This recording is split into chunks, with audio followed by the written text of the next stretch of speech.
Bos car wash ditemukan tewas diduga dibunuh, 2 karyawan tiba-tiba menghilang.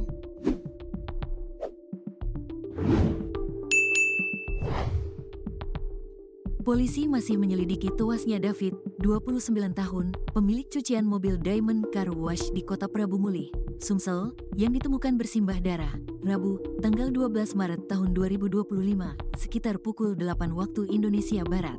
Dalam peristiwa ini, mobil, handphone dan 2 pegawai korban dilaporkan menghilang.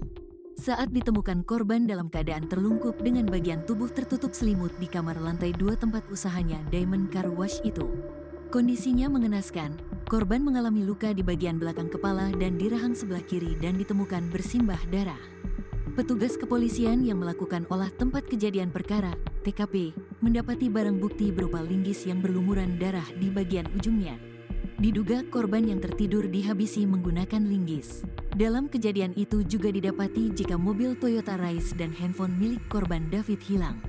Selain itu didapati juga 2 karyawan korban yang biasa tidur di Diamond Car Wash menghilang. 2 karyawan tersebut berinisial B dan RZ yang diketahui merupakan warga Muara Enim dan Jambi. Jenazah David pertama kali ditemukan oleh karyawannya bernama Ayu. Saat itu Ayu hendak bekerja di bagian kasir tempat cucian mobil tersebut. Ayu mendapati 3 karyawan lain telah datang namun tidak bisa masuk. Karena dirinya memiliki kunci, kemudian Ayu membuka rolling door dan masuk bersama karyawan lainnya.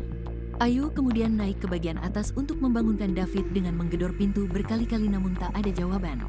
Karena mobil tidak ada, Ayu dan karyawan menduga David pergi. Namun setelah Ayu melihat CCTV diketahui jika yang membawa mobil adalah 2 karyawan lainnya. Setelah lihat CCTV saya lihat 2 karyawan lainnya yang bawa mobil. Kemudian kami dobrak pintu koko David dan kami lihat darah sudah bersimbah di dekat korban, kata Ayu ketika dibincangi di kamar mayat Kota Prabu Mulih.